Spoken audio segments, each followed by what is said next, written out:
Di situ disampaikan, artinya bahwa kalau ada kata telah kami mewahkan, berarti ada nafsu, ada keinginan dari manusia itu, sehingga ini dicuplik atau disadur atau ditiru atau diambil kata-kata ini oleh orientalis barat, oleh orang-orang barat yang mengatakan, kemudian mendefinisikan bahwa manusia itu sebagai makhluk bio, psiko, sosial, kultural, spiritual.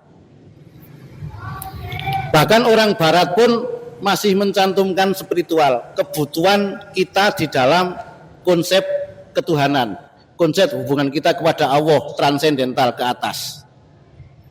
Itu orang barat. Maka kita sebagai orang Islam, ya, terutama jamaah Muhammadiyah ini harus bisa mendefinisikan manusia sebagaimana yang diajarkan Allah kepada kita melalui nabinya. Yang pertama adalah sebagai khalifah, yang kedua sebagai Bani Adam, yang ketiga adalah sebagai untuk beribadah. Ya, tugas kita itu untuk beribadah. Wa ma khalaqtul jinna wal insa illa liya'budun. Bismillahirrahmanirrahim. Assalamualaikum warahmatullahi wabarakatuh. Innal hamdalillah nahmaduhu wa nasta'inuhu wa nastaghfiruh wa na'udzu billahi min syururi anfusina wa min sayyiati a'malina. May yahdihillahu fala mudilla lahu wa may yudlilhu fala hadiyalah. Asyhadu an la ilaha illallah wahdahu la syarikalah wa asyhadu anna Muhammadan abduhu wa rasuluh. Allahumma shalli ala Muhammad wa ala ali Muhammad kama shalaita ala Ibrahim wa ala ali Ibrahim wa barik ala Muhammad wa ala ali Muhammad kama barakta ala Ibrahim wa ala ali Ibrahim innaka Hamidum Majid. Amma ba'du. Kepada Ustadz Zainal Arifin Eskep NSM Kep yang saya hormati dan semoga dimuliakan Allah. Beliau adalah Wakil Direktur Umum dan Keuangan Rumah Sakit PKU Muhammadiyah Temanggung. Kepada para jamaah kuliah subuh Ahad pagi yang saya hormati dan semoga dirahmati Allah, marilah kita senantiasa bersyukur kepada Allah Subhanahu wa taala atas hidayah, taufik serta inayahnya, keimanan, keislaman, kesempatan, kesehatan, sehingga pada pagi hari ini kita diberi kemudahan, kelancaran untuk melangkahkan kaki ke tempat ini untuk bertolabul ilmi. Semoga Allah menerima dan mencatat amal baik kita. Amin. Salawat serta salam semoga tercurah pada panutan kita, suri tauladan kita, uswah hasanah kita, Nabiullah Muhammad sallallahu alaihi wasallam, kepada keluarganya, istri-istrinya, sahabat-sahabatnya, dan para pengikut-pengikutnya hingga akhir zaman kelak. Dan semoga kita termasuk tercatat sebagai umatnya yang berusaha menjalankan perintah-perintahnya dan menjauhi segala larangan-larangannya. Jamaah kuliah subuh Ahad pagi yang dirahmati Allah, pada pagi hari ini saya sebagai pembawa acara akan membacakan runtutan acara pada pagi hari ini. Yang pertama adalah pembukaan, yang kedua tausiah, yang ketiga sesi tanya jawab, dan yang keempat penutup. Sebagai pembuka, marilah kita bersama-sama membaca basmalah. Bismillahirrahmanirrahim. Semoga dengan bacaan tadi Allah memberikan kelancaran acara pada pagi hari ini. Amin. Menginjak acara yang kedua adalah tausiah, yang pada pagi hari ini yang akan memberikan tausiah adalah Ustadz Zainal Arifin NSM. Kepada Ustadz Zainal, tempat dan waktu saya aturkan. Bismillahirrahmanirrahim. Alhamdulillahirabbil alamin. Alhamdulillahillazi arsala rasulahu bil huda wa dinil haq liyudhhirahu 'alad dini kullih wa kafa billahi syahida. Asyhadu an la ilaha illallah wahdahu la syarikalah wa asyhadu anna Muhammadan abduhu wa rasuluh la nabiyya wa la rasula ba'dah. Kepada yang kami hormati Ketua PJM beserta seluruh pimpinan, baik pimpinan cabang Muhammadiyah, Aisyah, dan Urtum yang lainnya, Bapak Ibu jamaah kajian Ahad pagi yang saya cintai, pertama dan utama mari kita senantiasa bersyukur kepada Allah di dalam setiap tarikan dan hembusan nafas kita. Kita mengingatkan kepada diri kita, setiap hembusan, setiap tarikan nafas itu sangat tergantung dari keputusan Allah, sehingga kita harus mensyukuri nikmat itu. Dan juga kita bersyukur bahwa kita dipertemukan di dalam majelis yang mulia ini, majelis Tholabul Ilmi, sehingga dengan kita bertemu di pagi ini di majelis yang mulia ini, kita bisa menemui, kita bisa mendengar, kita bisa melihat tanda-tanda kekuasaan Allah yang ada pada diri kita, sehingga kita bisa mensyukuri nikmat tersebut di dalam setiap hembusan dan tarikan nafas kita. Yang kedua, sholawat serta salam mudah-mudahan senantiasa terlimpahkan kepada suri tauladan kita, yaitu baginda Rasul Muhammad Sallallahu Alaihi Wasallam, kepada para keluarganya, kepada para sahabat-sahabatnya, kepada para pengikutnya yang senantiasa berusaha istiqomah untuk mengikuti risalah yang dibawanya, sehingga nanti di yaumil akhir diakui, ya termasuk kita yang hadir di sini, sehingga nanti di yaumil akhir diakui oleh Kanjeng Nabi sebagai umatnya, sehingga insya Allah nanti atas izin Allah kita bisa mendapatkan naungan syafaat di dalam mempertanggungjawabkan apa yang kita lakukan ketika di dunia, yaitu hari yang dinamakan yaumil akhir, yaumil hisab, yaumil mizan, dan lain sebagainya. Selanjutnya Bapak Ibu, saya ucapkan terima kasih kepada pembawa acara yang telah memberikan kesempatan kepada saya untuk menyampaikan apa yang menjadi pengetahuan saya. Dan terima kasih kepada Bapak Ibu semua yang hadir di sini. Teriring doa, mudah-mudahan apa yang Bapak Ibu luangkan waktu pada pagi hari ini senantiasa mendapatkan catatan amal kebaikan dari Allah Subhanahu wa Ta'ala. Amin ya rabbal alamin. Bapak Ibu, sebelum lebih lanjut, saya ingin bercerita mengapa kemudian saya bisa sampai ke Keranggan, ke Masjid Ar-Rahmah ini. Walaupun sesungguhnya saya ke masjid ini sudah ya sering, ya entah itu ikut ngaji atau sekedar sholat di masjid ini. Tetapi kemudian kemarin hari Selasa saya rapat bersama direktur. Kebetulan saya itu bersebelahan dengan Ustadz Wondo.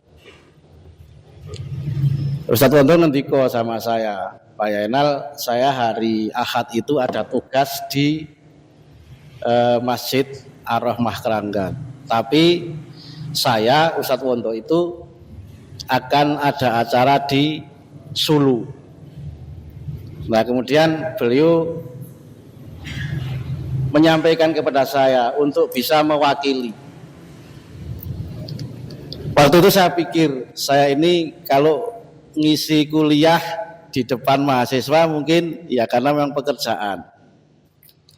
Tapi kalau ngisi seperti ini seumur-umur ya baru ini Bapak Ibu. Jadi kemarin sempat saya ragu, kalau di jamaah subuh itu yang saya hadapi mesti saya di Bulu itu kebetulan saya juga pengurus pengajian di PCM Bulu. Yang hadir ada ketua PCM, ada bendahara dan lain sebagainya, ya tokoh-tokoh Muhammadiyah. Kalau kemudian saya duduk di depan tokoh-tokoh Muhammadiyah, opo orang nguyai segoro gitu.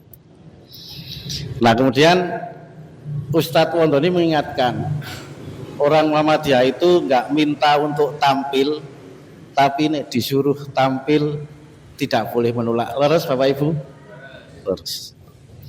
Nah dengan semangat itu kemudian saya memberanikan diri untuk tampil di depan Bapak Ibu semua. Oleh karena itu nanti seandainya ada hal-hal yang tentu saja bertentangan atau tidak sesuai dengan apa yang ada di dalam materi saya nanti, mohon saya diingatkan. Kemudian saya sampaikan ke Ustadz Wondo, tapi materinya saya tentu tentang kesehatan, bukan tentang ilmu-ilmu agama. Ya kalau ada ilmu agama ya tentu saya dapatnya dari Ustadz Saifuddin, dari Ustadz Wondo, ya, dari Ustadz-Ustadz yang lain. Nanti hanya saya mengkopi saja apa yang saya dapat. Kalau seandainya ada kesalahan nanti berarti kelemahan saya di dalam mencerna ilmu yang disampaikan oleh Ustadz-Ustadz yang sering saya ikuti. Sekali lagi karena keterbatasan saya. Bapak Ibu,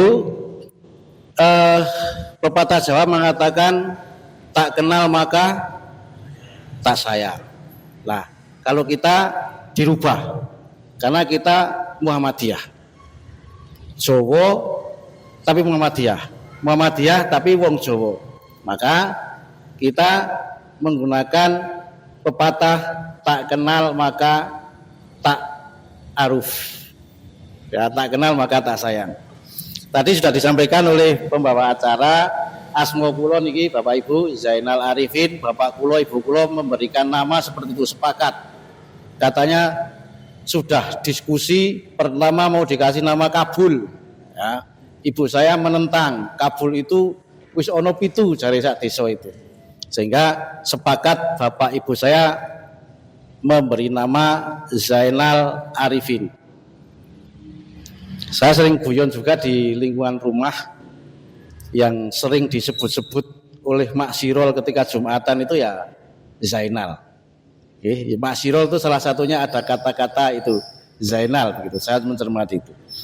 Saya tulis AA itu bukan Ustadz seperti yang Bu Penny tulis, bukan Eskepnes Mkep, saya tulis AA karena saya membiasakan diri kalau di pesantren itu, di pesantren tetangga kita itu untuk mengakrabkan kita panggilan terhadap senior adalah Kang. Ambok lurah pondok, sekretaris pondok, bendara pondok panggilannya Kang. Yang panggilannya Ustadz yang memang statusnya sudah level di Ustadz, guru begitu. Nah sehingga saya menggunakan nama depan AA Zainal Arifin. Boleh panggil Kang juga boleh. Ya, panggil Kang juga boleh. Saya sehari-hari bekerja di Rumah Sakit PKU Muhammadiyah Temanggung, Bapak Ibu. Saya temannya Kang Solihin, di sini ada ini Kang Solihin, ini juga teman saya, ada Mbak Taruli ya yang dari Rumah Sakit PK Muhammadiyah Temanggung. Saya di bagian SDI dan umum. Ya, keuangannya saya tinggal, Bu. Nanti kalau saya bilang keuangan umum dan SDI, wah nanti jadi uang keuangan kok orang di duit begitu ya. Jadi saya di bidang umum dan SDI. Monggo menawi Bapak Ibu kelares tindak Rumah Sakit PKU Muhammadiyah Temanggung saged pinanggihan silaturahmi kalian kawula. Misalnya sedang silaturahmi membesuk tetangga, membesuk saudara begitu, ada kesulitan misalnya informasi jam berapa buka untuk besuk, nah nanti bisa menghubungi saya atau menghubungi teman-teman yang ada di sini untuk minta informasi mengenai jam besuk tersebut. Mekaten dari ta'aruf saya, perkenalan saya, sesuai dengan apa yang diamanahkan kepada saya dari Ustadz Wonto, saya ingin menyampaikan mengenai mensyukuri nikmat atau anugerah berupa kesehatan. Kemudian saya tanya, apakah Bapak Ibu yang ada di sini sehat sedoyo? Alhamdulillah. Ya nanti alhamdulillah ini sudah kita syukuri, tapi nanti kita tinjau sebetulnya yang dinamakan sehat itu yang seperti apa? Pengertian sehat itu seperti apa?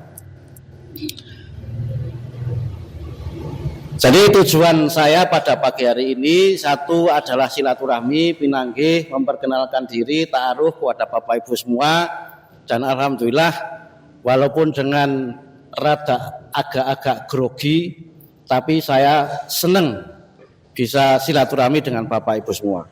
Yang kedua, mengingatkan kembali tentang definisi sehat.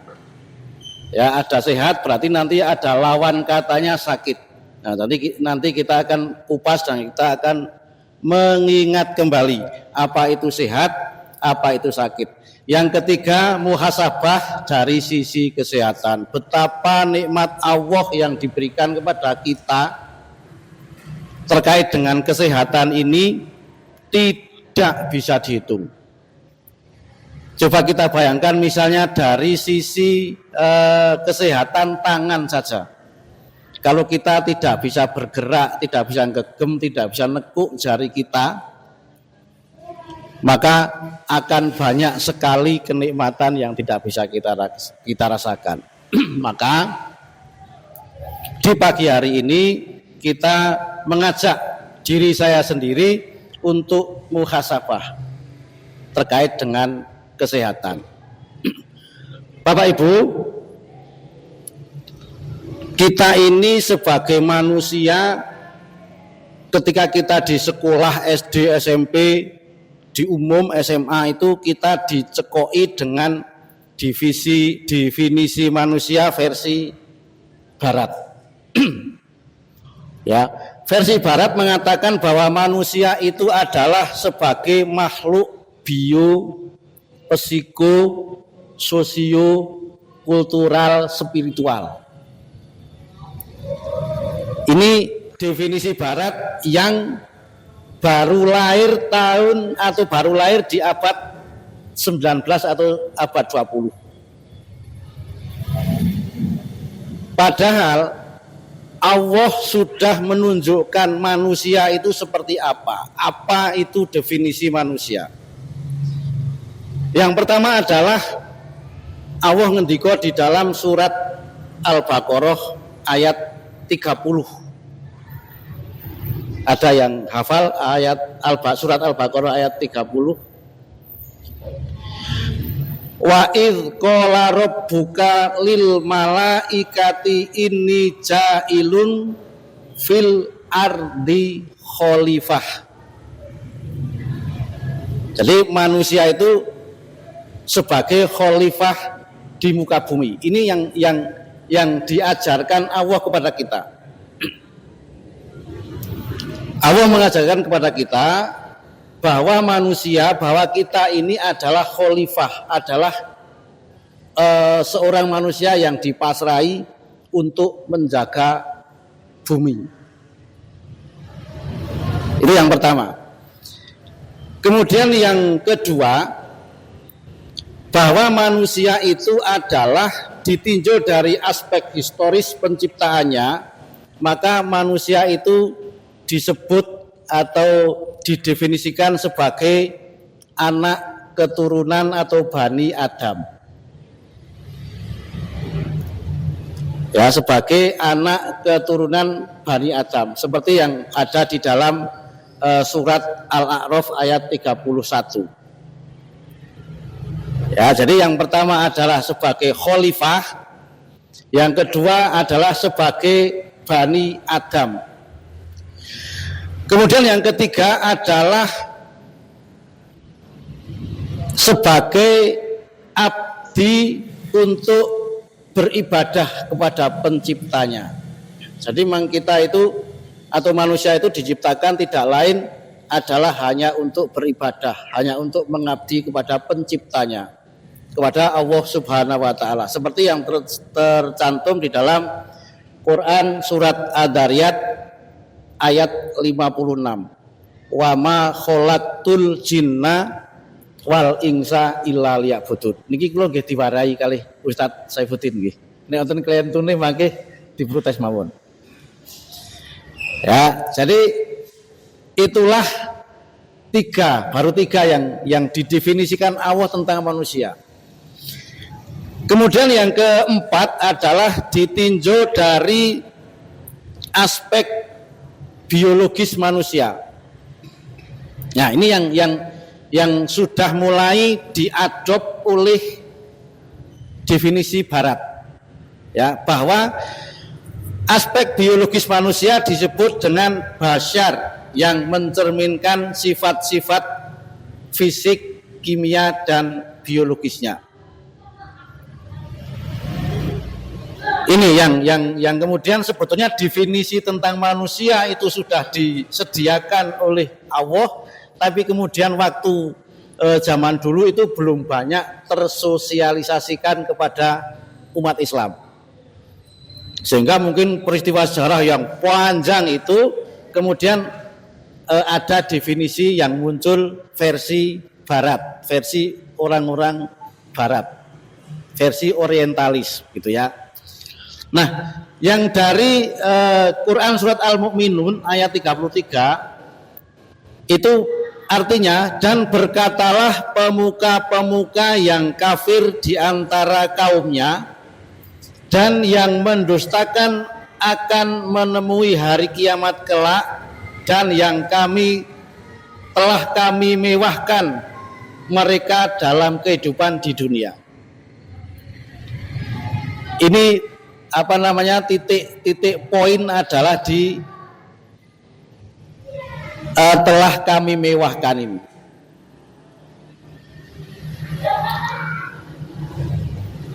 Ya, nih. Di situ disampaikan artinya bahwa kalau ada kata telah kami mewahkan, berarti ada nafsu, ada keinginan dari manusia itu, sehingga ini dicuplik atau disadur atau ditiru atau diambil kata-kata ini oleh orientalis Barat, oleh orang-orang Barat yang mengatakan kemudian mendefinisikan bahwa manusia itu sebagai makhluk bio, psikososial, kultural, spiritual. Bahkan orang Barat pun masih mencantumkan spiritual, kebutuhan kita di dalam konsep ketuhanan, konsep hubungan kita kepada Allah transendental ke atas. Itu orang Barat. Maka kita sebagai orang Islam, ya, terutama jamaah Muhammadiyah ini harus bisa mendefinisikan manusia sebagaimana yang diajarkan Allah kepada kita melalui nabinya. Yang pertama adalah sebagai khalifah, yang kedua sebagai Bani Adam, yang ketiga adalah sebagai untuk beribadah. Ya, tugas kita itu untuk beribadah. Wa ma khalaqtul jinna wal insa illa liya'budun. Kemudian kita masuk ke terkait dengan definisi sehat, Bapak Ibu. Tadi saya sudah matur kepada Bapak Ibu sehat? Alhamdulillah. Berarti sehat nggih? Sehat ya. Mari kita tinjau definisi sehat menurut Undang-Undang Kesehatan Indonesia. Nanti sesuai dengan tujuan tadi di depan untuk muhasabah kita. Yang pertama adalah keadaan sehat, keadaan sejahtera dari aspek fisik. Ya, dari fisik kita, kalau memang fungsi-fungsi tubuh kita itu tidak ada kelainan, tidak ada kekurangan, berarti fisik kita bisa dikatakan sehat. Yang kedua, dari aspek mental. Mental kita, pikiran-pikiran kita, apakah betul-betul sesuai dengan apa yang didefinisikan dalam sehat ini? Nanti bisa kita tinjau bersama-sama. Yang ketiga adalah dari sisi spiritual. Nah, alhamdulillah spiritualnya kita pagi ini adalah salah satu, kita bertemu di pagi ini adalah salah satu indikator bahwa spiritual kita sehat. Hubungan kita kepada Allah sehat. Itu salah satu indikator bahwa pagi ini, tadi pagi sudah bangun pagi, menyiapkan bangun pagi, kemudian jamaah sholat subuh, ya, kemudian menyiapkan segala sesuatu untuk keluarga, kemudian tindak ke sini. Ini adalah salah satu indikator bahwa spiritual kita sehat. Karena rawuh ke masjid ini tidak lain tidak bukan adalah untuk ibadah, dengan ikhlas untuk ibadah. Maka ini erat kaitannya dengan tadi yang saya sampaikan. Wa ma khalaqtul jinna wal insa illa liya'budun. Yang ketiga adalah sehat menurut sosial. Ini juga indikator bahwa kita ini sehat secara sosial. Kenapa? Kita bisa ketemu dengan teman, kita bisa ketemu dengan saudara, bisa menyapa, bisa bersalam, bisa senyum, itu menandakan atau sebagai indikator bahwa sosial kita sehat. Kalau sosial kita tidak sehat, itu ada kaitannya dengan mental kita yang tidak sehat. Ketemu kancane isin, ya, ketemu tonggoni isin, itu salah satu indikator bahwa ada masalah di dalam sosial dan mental kita. Nah, pagi ini alhamdulillah Bapak Ibu bahwa kita termasuk di dalam orang yang sehat secara spiritual dan secara sosial. Secara mental baru sebagian, nanti kita lihat. Kemudian yang kelima adalah yang dikatakan sehat adalah produktif secara sosial dan ekonomis. Ya, kesehatan bukan hanya berarti bebas dari penyakit saja, tetapi juga menyangkut kemampuan untuk menjalankan fungsi-fungsi kehidupan secara baik. Tadi misalnya kehidupan fungsi kehidupan bersosial, bisa bersosialisasi dengan tetangga, bisa bersosialisasi dengan teman. Ini betul-betul hal yang kadang-kadang kita lupa untuk kita syukuri. Padahal sekali lagi saya sampaikan, kita bisa bertemu, kita bisa ngobrol, kita bisa, ya nun sewu bahasa saya, dengan heha hehe, guyang guyu. Itu kenapa? Karena anugerah Allah berupa kita sehat secara sosial dan sehat secara mental.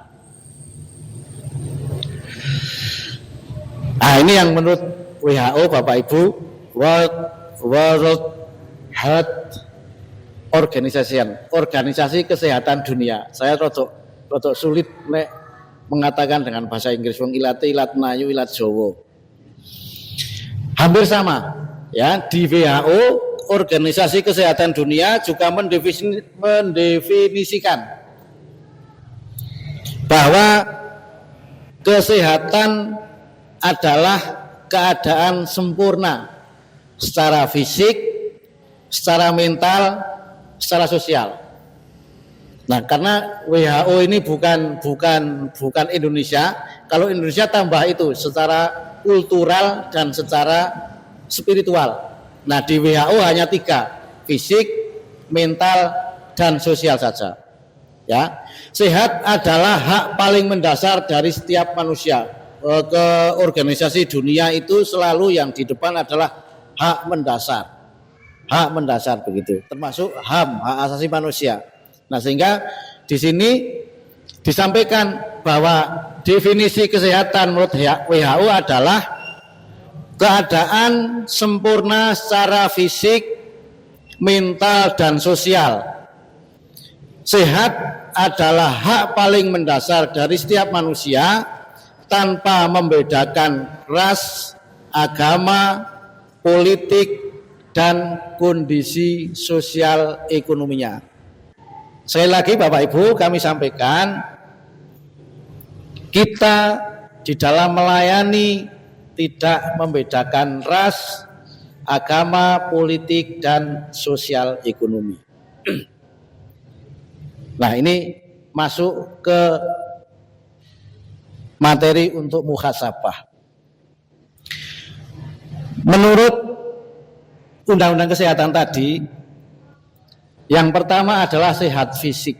Sehat fisik itu berfungsinya anggota badan secara fisik normal. Dari mata, kemudian hidung, kemudian telinga, mulut, lidah, gigi, otak, pernafasan, anggota gerak, pencernaan. Ini yang berhasil saya tulis di sini Bapak Ibu. Yang tidak saya tulis, yang tidak berhasil saya tulis, ribuan nikmat yang harus kita syukuri setiap hari tadi, setiap hembusan napas bersyukur.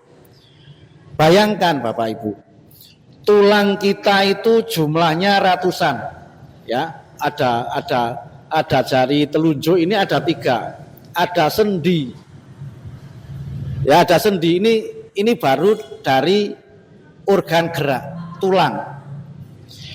Satu saja nikmat Allah diputus mengenai contoh ini Bapak Ibu. Driji kita, jari telunjuk kita dikurangi nikmat asam urat di ujung paling ujung. Maka ketika akan ngacung, nikmat kita sudah berkurang, ora iso lurus ngacung. Jadi agak bengkok. Itu baru dari satu sendi.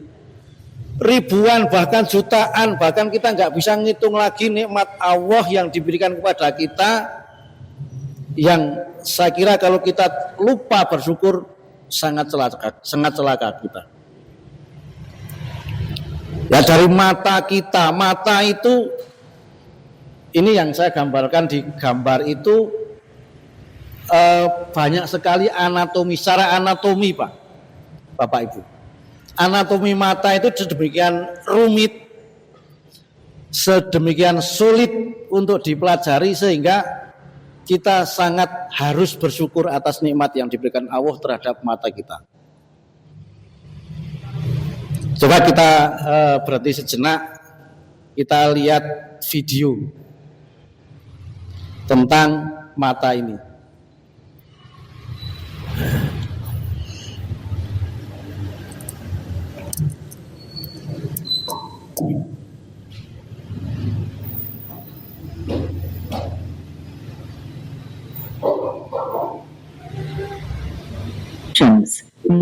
Lipids prevent evaporation, lubricate, and stabilize the tears.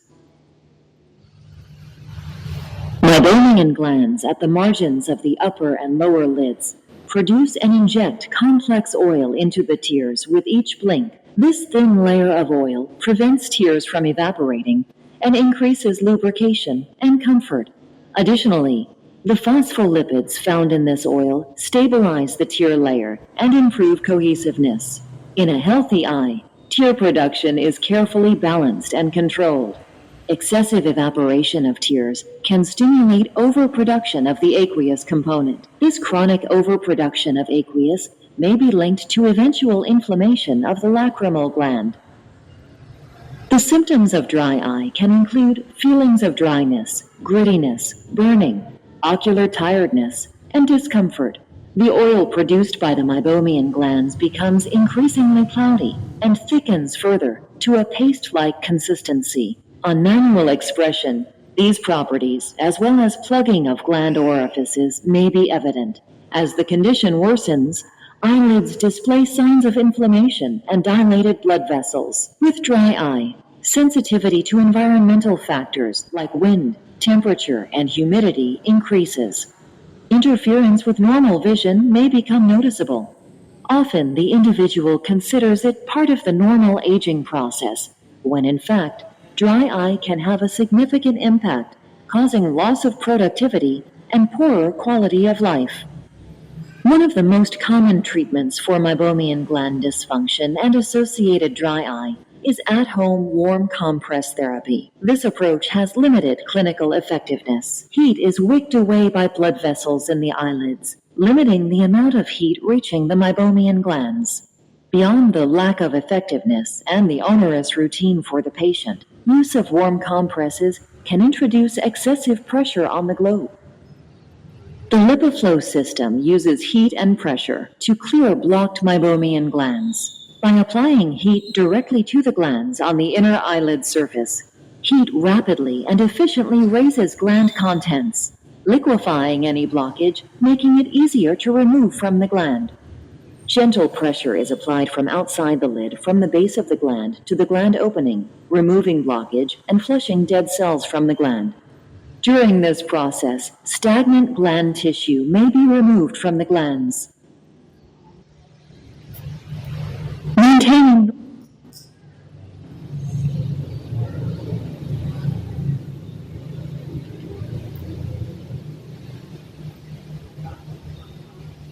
menelan dan gerak peristaltik kerongkongan. Di dalam rongga mulut, makanan akan dipotong menjadi lebih kecil oleh gigi dan dicampur dengan air liur. Lidah membolak-balik makanan menjadi massa yang lunak yang disebut dengan bolus. Ketika menelan makanan, lidah akan bergerak naik dan mendorong bolus masuk ke faring. Langit-langit lunak akan bergerak naik untuk mendorong bolus masuk ke rongga dalam.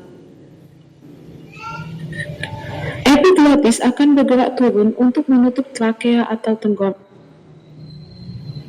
Baik, Bapak Ibu, kita lanjutkan.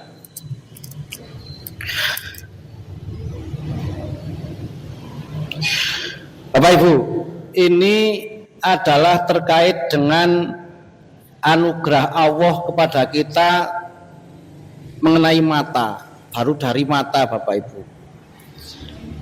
Mata itu secara anatomi tadi di video dikatakan ada namanya kelopak mata. Kelopak mata ini sudah dibekali oleh Allah namanya kelenjar air mata. Ya, di masing-masing pinggir luarnya ada namanya kelenjar air mata. Kelenjar air mata ini dibuat oleh Allah secara otomatis. Ketika tadi di video, ketika kering, ketika ono benda asing kelilipen, ya, ketika kelilipen ini air mata terproduksi secara otomatis untuk apa? Untuk supaya matanya aman. Ini baru dari sisi mata Bapak Ibu, dari sisi produksi air mata. Jadi kalau ada orang nangis, kalau ada orang mengeluarkan air mata karena bahagia, itu biar, itu karena memang Allah sedang menurunkan nikmatnya. Di rumah sakit ada orang yang ya mungkin karena saking susahnya mungkin ya Bu, sering nangis begitu, sehingga habis air matanya, mungkin begitu.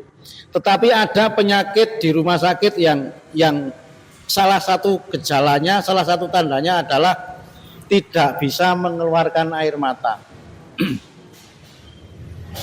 Ya, jadi di dalam kelopak mata itu ada minyak. Kalau mata kita kering, maka Allah memberikan otomatisasi pada mata kita untuk kedip. Bisa kita bayangkan, kalau nikmat Allah dari sisi kedip ini dicabut, mata kita wis tidak nyaman. Padahal dari sisi kedip, baru dari sisi bisa kedip. Ada di dalamnya yang dinamakan lensa, Bapak Ibu, yang sering orang sepuh nun sewu ya, yang agak sepuh itu sering menjadi katarak. Itu karena lensanya ada pengkapuran. Lensa yang harusnya bening kemudian dikasih kapur oleh Allah, maka nikmat kita akan berkurang di dalam kejelasan melihat.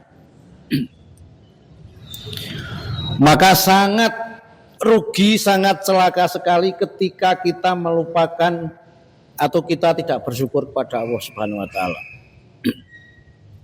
Di dalam surat, di dalam Al-Qur'an juga dikatakan wa il ta'adzana rabbukum la ing sakartum la azidannakum wa la ing kafartum inna adzabi lasyadid. Kalau kita mensyukuri nikmat, tentu misalnya ini dalam sisi kesehatan mata kita syukur, maka Allah jamin kesehatan mata itu. Ya paling tidak kalau misalnya harus, karena ini kan proses degeneratif penuaan ya di katarak misalnya itu, maka paling tidak nikmatnya bisa direm, tidak parah, atau mungkin masih bisa didandani, masih bisa diganti. Nah, bagaimana cara perawatan mata? Bapak Ibu, yang pertama tentu memberikan hak kepada mata sesuai dengan kapasitasnya. Kalau memang mangsane istirahat, mangsane sari, ya mata diistirahatkan. Ya, sekarang kadang-kadang anak-anak kita ini kalau sudah pegang HP, ya tidak kenal berapa standar jam istirahatnya. Padahal mata itu harus juga perlu istirahat. Nah, tentu sesuai dengan aktivitas hariannya. Kalau misalnya mau berubah ya jangan kemudian drastis begitu. Ada latihan-latihan yang bisa dilakukan. Contohnya misalnya ada orang yang memang aktivitasnya itu pada malam hari. Aktivitas kerjanya pada malam hari, maka mata harus digunakan pada malam hari ya. Kalau seperti itu pada siang harinya harus diberikan istirahat atau sore harinya harus diberikan istirahat. Tidak boleh istilah bahasa Nayu dimpreh terus mesake ya, harus ada hak mata untuk istirahat. Yang kedua perawatannya adalah dikompres hangat. Tadi di video ya, dikompres hangat. Ya jangan panas, jangan terlalu panas ya, hangat-hangatlah, hangatnya yang penting bisa menghangatkan. Kenapa proses dikompres hangat? Rasionalnya adalah dengan hangat itu bisa melancarkan peredaran darah. Kenapa peredaran darah lancarnya? Kenapa peredaran darah bisa lancar? Karena dengan hangat itu bisa namanya vasodilatasi, membuka pori-pori dan membuka pembuluh darah. Ya, jadi monggo Bapak Ibu nanti ya ini usaha ya, salah satu usaha yang bisa kita lakukan selain diberikan hak istirahat mata kita agar sehat secara fisik, mata kita itu diberikan hak untuk istirahat. Ya, yang kedua terkait dengan pencernaan video tadi. Ya.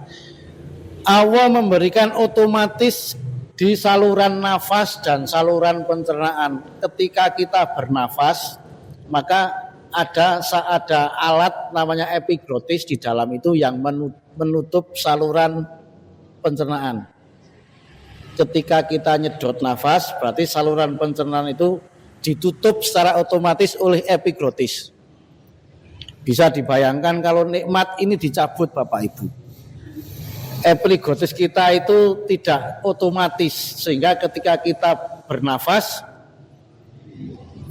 pencernaannya tidak tertutup oleh epiglotis, maka angin itu, udara itu akan sebagian masuk ke perut kita. Maka bisa dibayangkan kalau bocor seperti itu, perut kita akan terisi angin dan kembung.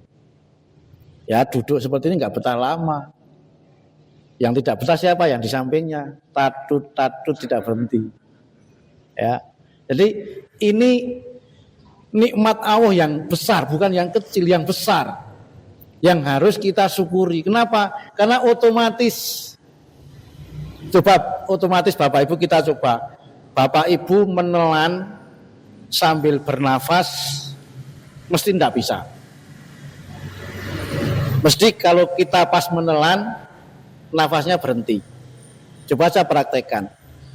Sehingga di dalam akhlak orang Islam itu nek pas dahar ojo karo ngendikan. Leres Bapak Ibu? Leres. Kenapa? Karena memang Allah tidak ingin makhluknya ini kena kesulitan. Kalau kita melanggar akhlak ini, makan sambil ngomong, sambil ngekek-ngekek, sambil berdiri, maka risiko terjadi keselak. Apa artinya? Makanan yang kita makan masuk ke saluran pernafasan. Nah, maka akan terjadi keselak-selak seperti itu. Sangat tidak nyaman sekali. Maka kita sebagai orang Islam harus mengamalkan apa yang sudah dituntunkan kepada kita. Nek dahar yuk lenggah, ojo karo ngendikan, apalagi karo guyon. Kenapa? Tadi risikonya. Otomatisasi yang sudah dikaruniakan Allah kepada kita di dalam epiglotis, ya, menyetop saluran nafas, menyetop saluran pernafasan, jadi tidak berfungsi secara baik. Oke. Kembali ke laptop, ada nikmat hidung, nikmat telinga, secara fisik Bapak Ibu. Secara fisik kita ada telinga kita, hidung kita, bolongane loro yuk podo karo kancane, kuping kiwa tengen yuk podo karo kancane, itu nikmat secara fisik, sehat secara fisik. Coba aja kalau kupingnya nang kiwa kabeh, kan lucu. Ya. Jadi sangat tidak pas, sangat rugi kalau kita tidak mensyukuri nikmat sehat secara fisik. Ya, semua berfungsi dengan baik, tangan berfungsi, telinga berfungsi, mata berfungsi, hidung berfungsi, mulut berfungsi, gigi berfungsi, itu sehat secara fisik. Ya, sehingga harus kita syukuri. Kemudian yang selanjutnya adalah sehat secara mental, Bapak Ibu. Di dalam fisik tadi juga ada mentalnya. Mata itu sehat secara fisik, bisa melihat, tapi harus untuk melihat yang baik. Kalau untuk melihat yang buruk, maka sehat secara fisik, tapi mental matanya tidak sehat. Nah, oleh karena itu kita harus upayakan itu. Yang selanjutnya adalah sehat mental versus gangguan mental. Pengertiannya atau definisinya adalah kondisi kesejahteraan psikologis, emosional. Ada psikologis, ada emosional seseorang yang memungkinkan mereka untuk berfungsi secara efektif dalam kehidupan sehari-hari. Ya, mental kita tadi saya sampaikan, dengan samping kanan kiri secara sosial baik, ora isin karo konco, ora wedi karo konco, ora wedi karo tonggo, ini sudah merupakan indikator bahwa saat ini yang hadir di sini adalah sehat secara mental. Amin.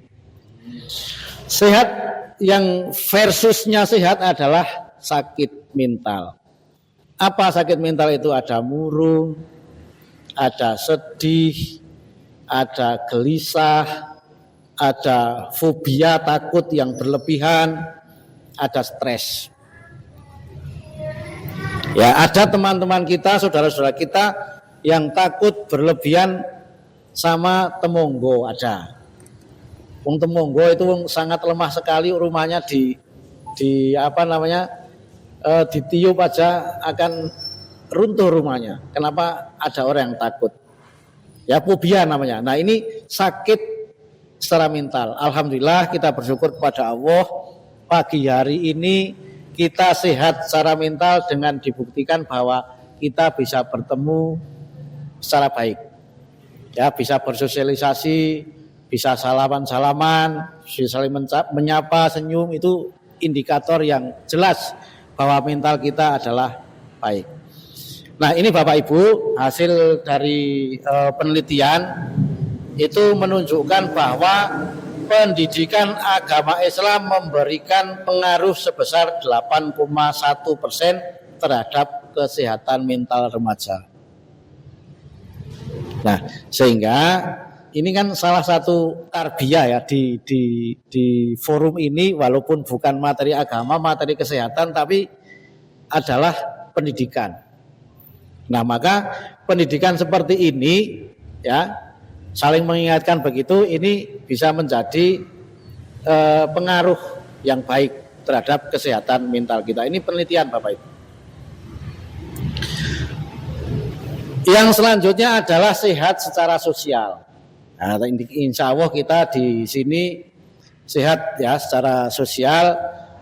Ini yang diartikan bahwa kemampuan seseorang untuk berhubungan dan berinteraksi dengan orang lain secara positif. Nah, insya Allah yang ada di sini sehat sosial semua, tanpa membeda-bedakan dan mampu beradaptasi dalam berbagai situasi sosial. Nah, ini seperti yang tercantum di situ, innamal mu'minuna ikhwatun. Ya, setiap orang mukmin itu sesungguhnya adalah saudara. Faslihu baina akhwaikum. Nek ono sing tidak saling menyapa, maka harus disaudarakan. Harus direkatkan kembali, gitu ya. Ini supaya apa? Supaya sehat secara sosial. Gitu. Ini ada ayat-ayat yang lain, mungkin nanti bisa baca-baca, karena masih beberapa hal yang harus saya sampaikan. Yang selanjutnya adalah sehat secara spiritual. Ini lari saja langsung. Kenapa? Karena tadi saya sampaikan yang hadir di sini insya Allah secara mental, secara sosial, secara spiritual sehat. Nah, fisiknya tadi, matanya apakah sehat, telinganya apakah sehat, hidungnya apakah sehat, gerakannya apakah sehat, nafasnya apakah sehat. Sekali lagi, kita meninjau kesehatan itu hanya satu, untuk mensyukuri nikmat, untuk mengingat nikmat yang sudah Allah berikan kepada kita. Kesehatan spiritual itu adalah keadaan yang menggambarkan rasa tujuan dan makna dalam hidup. Ya, di dalam surat Al-Baqarah disampaikan, fadhkuruni azkurkum waskuruli wala takfurun. Ini supaya mengingat, ya, mengingat kepada Allah. Sehingga tadi saya sampaikan di depan, kalau kita bisa mengingat di dalam pikiran kita, di dalam mental kita, bahwa setiap hembusan dan setiap tarikan nafas itu ada karunia Allah, itu adalah indikator yang utama. Alhamdulillah iso nyerot, alhamdulillah iso nyebul. Ada yang bisa nyerot ning ora iso nyebul. Sehingga di dalam di dalam rumah sakit, di dalam kesehatan, istilah kesehatan itu namanya keseimbangan antara asam basa. Ya, keseimbangan asam basa itu ada iso nyerot ning ngetokke ra iso. Nah, ini betapa karunia Allah kepada kita itu betul-betul luar biasa. Yang selanjutnya adalah ada di surat At-Taubah ayat 51 yang artinya, katakanlah wahai Nabi, tidak akan menimpa kami melainkan apa yang telah ditetapkan Allah bagi kami. Dialah pelindung kami dan hanya kepada Allah hendaknya orang-orang mukmin itu bertawakal. Bapak Ibu, ini yang teori secara kesehatan ya. Jadi kalau kita sakit, kalau kita sehat itu seperti ini. Ada rentang sakit, rentang sehat sakit namanya. Ya, berarti kalau kita itu sehat, rentangnya di sini, ya sejahtera itu ya maknanya kemana-mana sudah guyang-guyu, bahagia itu ya, sehat ya. Kemudian ada yang nilai di tengah-tengah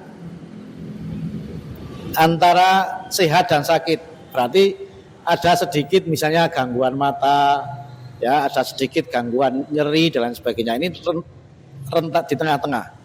Nah kemudian ada rentang sakit. Nah akhirnya ada lawan dari sejahtera adalah kita menghadap kepada yang sang kholik. Ini yang secara ilmu. Nah kemudian apa upaya yang bisa kita lakukan? Di dalam ilmu kesehatan ada upaya promotif, ada upaya preventif, ada upaya kuratif, ada upaya rehabilitatif. Ya, ini 4 upaya kesehatan yang bisa kita lakukan. Apa itu promotif? Promotif adalah upaya yang dilakukan untuk meningkatkan kesehatan. Ya, caranya dengan olahraga dan makan bergizi ini untuk meningkatkan kesehatan fisik. Nah, untuk kesehatan mental, untuk kesehatan sosial, untuk kesehatan spiritual, bagaimana caranya? Ya dengan forum seperti ini. Dengan forum seperti ini, saling bertemu, saling menyebarkan salam, ya kepada sesama, kepada tetangga, kepada teman, kepada satu perserikatan anggota, sesama anggota. Maka dengan itu, dengan ngaji seperti ini, maka kita sudah melakukan 2 sekaligus, upaya promotif sekaligus preventif di dalam kesehatan mental, sosial, dan spiritual. Ya, jadi sedangkan preventif adalah upaya pencegahan datangnya penyakit. Ini secara sekali lagi adalah yang fisik. Ya, caranya bagaimana? Dengan imunisasi, dengan pola hidup bersih, ya pola hidup bersih, pola hidup sehat, begitu ya. Nah ini seperti ini ayat yang promotif preventif ini sebetulnya sudah diajarkan oleh Allah kepada kita di dalam surat Al-Hasr ayat 18. Ya ayyuhalladzina amanu taqullaha wal tandur nafsum ma qaddamat lighad wattaqullah. Ini ayat promotif dan ayat preventif. Ini juga masih tentang banyak sekali sebetulnya ayat-ayat yang menunjukkan terkait dengan supaya kita berupaya untuk meningkatkan dan mencegah penyakit, baik penyakit fisik, penyakit mental, penyakit sosial, penyakit spiritual. Ini terkait dengan kandungan kurma, kalau tidak salah ini ya. Belum saya kasih judul itu. Kandungan kurma. Kurma itu berisi mineral termasuk kalsium dan lain sebagainya. Nanti materi bisa kami sharekan ya. Ada fosfor, potasium, asam folat ya, bukan asam sulfat. Ada niacin, vitamin K dan vitamin A. Selanjutnya adalah upaya kuratif dan rehabilitatif. Kuratif ini adalah upaya kesehatan dengan cara pengobatan. Rehabilitatif adalah upaya kesehatan dari pemulihan. Nek wis sakit ya diobati. Obatnya macam-macam, ada yang dengan madu, dengan ke rumah sakit, gitu ya. Ya, Bapak Ibu, kita di dalam berorganisasi itu ada yang namanya bendera Muhammadiyah. Ya, itu yang ini juga kemarin kami terima dari Ustadz Zuhron dari UMM.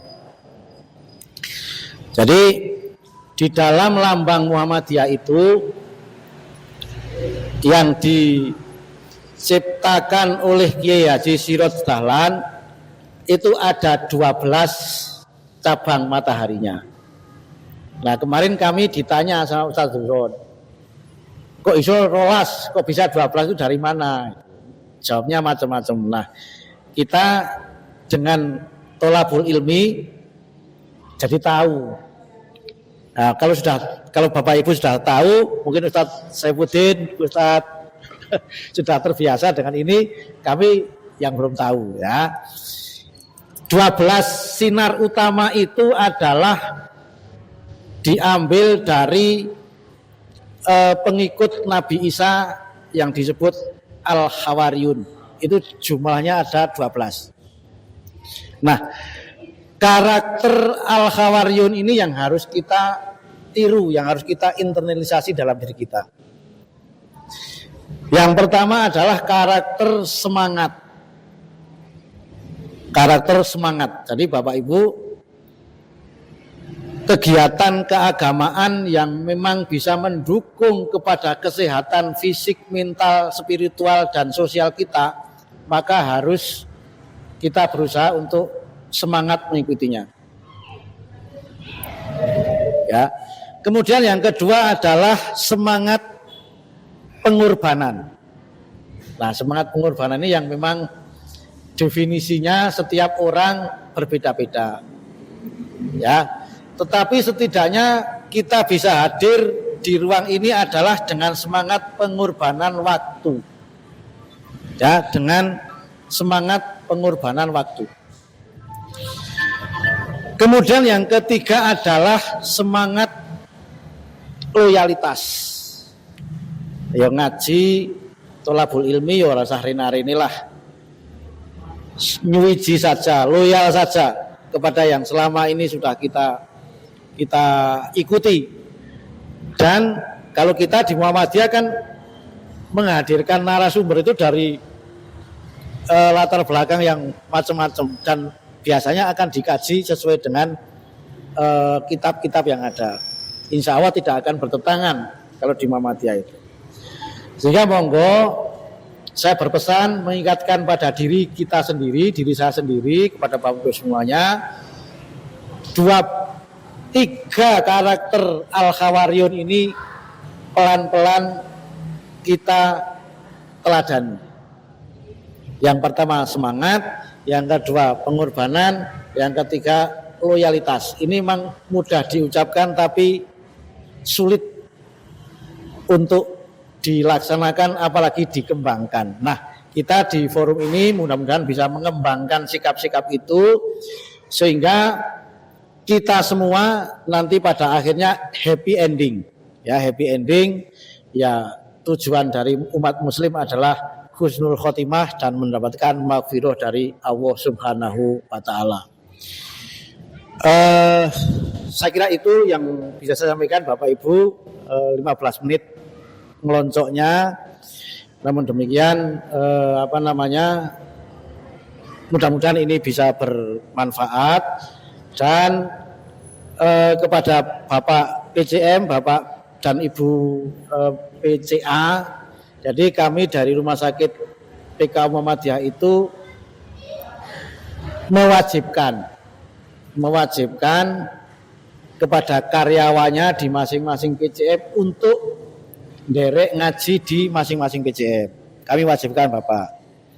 Nah, memang wajibnya tidak setiap ahad tidak, tetapi sebulan minimal 2 kali. Ya. Ini sebetulnya bukan istilahnya untuk melanggar hak, bukan. Tapi ini memaksa untuk lebih semangat, memaksa untuk pengorbanan, memaksa untuk loyalitas.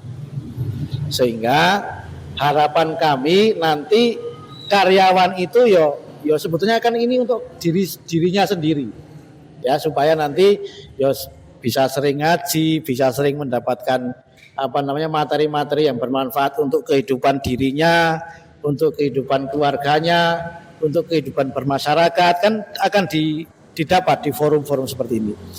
Sehingga monggo Bapak PCM, Bapak Ketua, kami mohon bantuannya untuk bersama-sama evaluasi.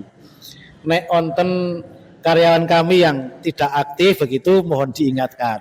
Bisa mengingatkan langsung kalau yang sudah dikenal, kalau yang belum mengenal ya diingatkan kepada kami.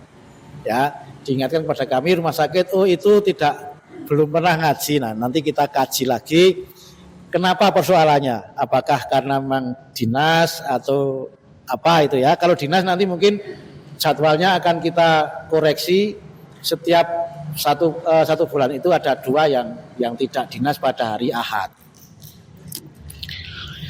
Mekaten ingkang saged kawula aturaken nyuwun agung Isya Mudra Pangsama mbok menawi wonten atur kula ingkang kirang nuju prana kawula akhiri nasru minallah fatun qarib wa basyiril mukminin.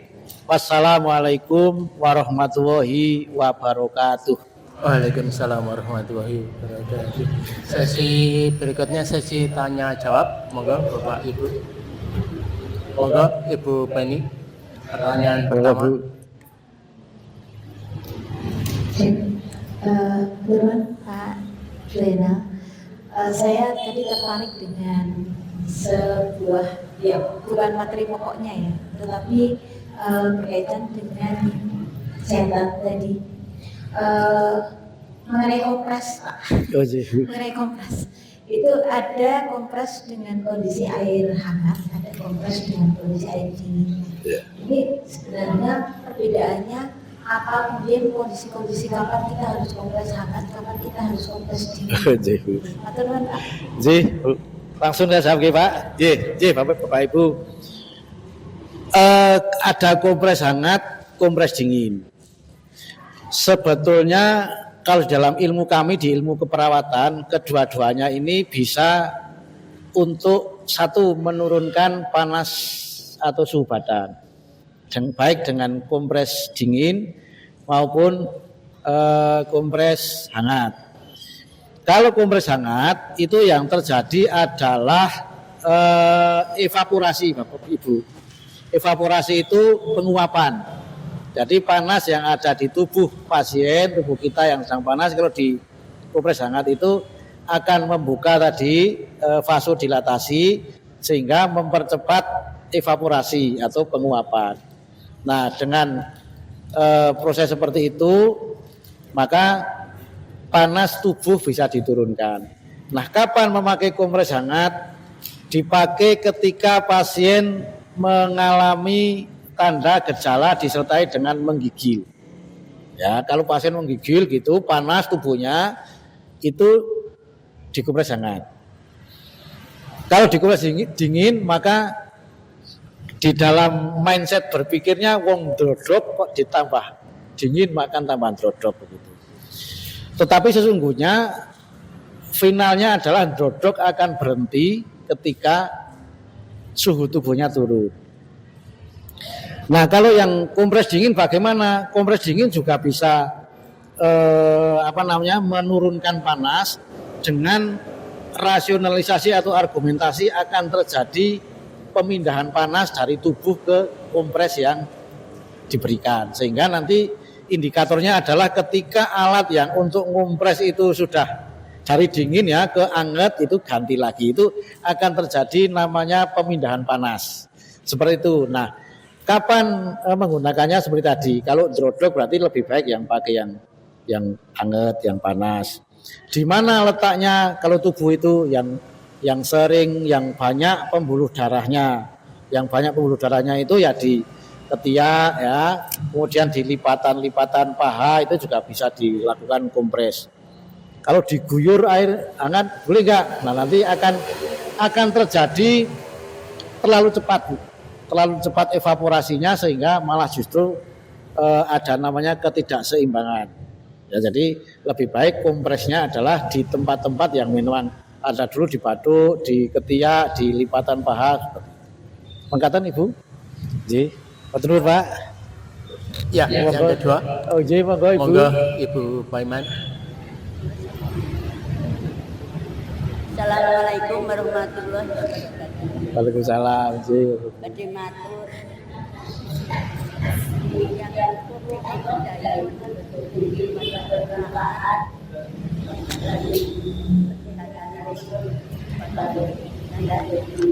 Ji. Ji. Ji, Bu. Sampun Bu, makaten Ji. Alhamdulillah Ibu menika saya memandang Ibu ini sehat secara fisik, secara mental, secara spiritual, secara sosial sehat, Bu. Nah, ini yang dipertanyakan mungkin secara fisik ya, Bu. Secara fisik itu pada usia namanya lansia, kalau kita di Muhammadiyah itu ada namanya kelompok senior. Ya, kelompok senior. Itu memang sudah terjadi penurunan fungsi, Ibu. Paningal sudah turun fungsinya. Tapi ada juga ibu-ibu atau seseorang yang memang fungsi penglihatannya masih bagus. Kenapa? Karena menurut informasi itu karena memang mata ini digunakan secara rutin dan sesuai dengan kemampuannya.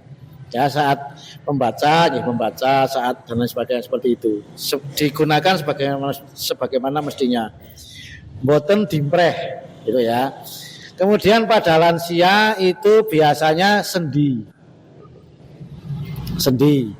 Nah, oleh karena itu, yang pertama tentu kalau di rumah, kamar mandi, kamar itu diusahakan pertama lantainya tidak licin.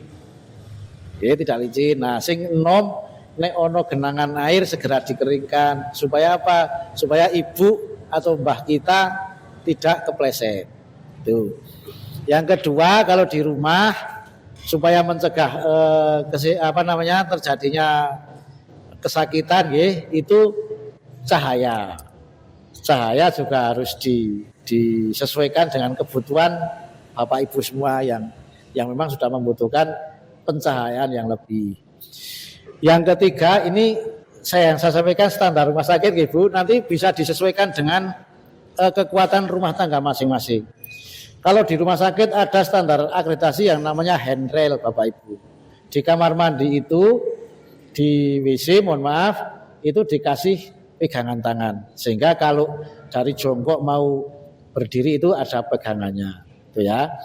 Kemudian ya tentu kalau aktivitas-aktivitas sudah harus introspeksi sesuai dengan kekuatan. Tentu nek onten Car Free Day buat usah kepingin. Karena Car Free Day jauh sange alun-alun muterin enggak usah.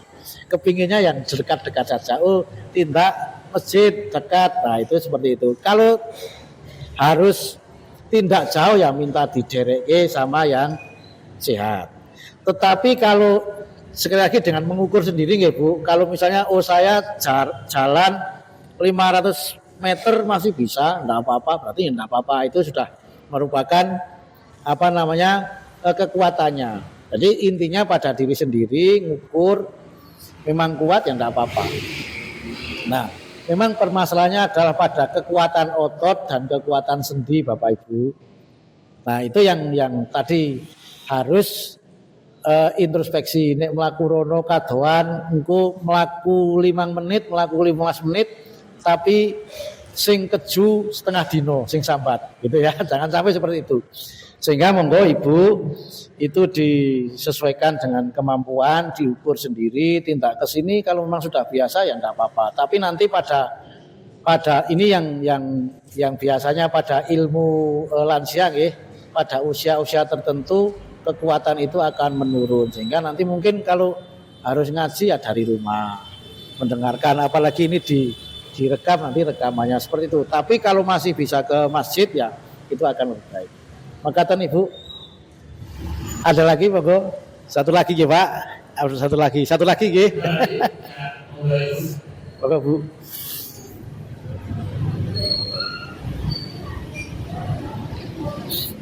Ini sampai jam 8 nggak apa-apa.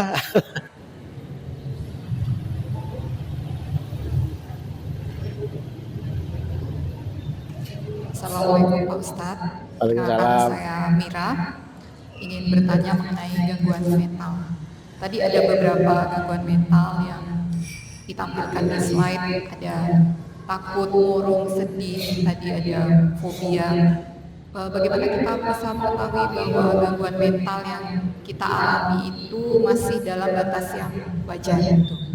Karena kan belakangan ini tuh banyak ya Pak Ustadz Marang ada penyakit kecemasan berlebihan. Berarti kan ada kecemasan yang tidak berlebihan dan itu dalam batas yang masih wajar karena memang manusiawi seperti itu.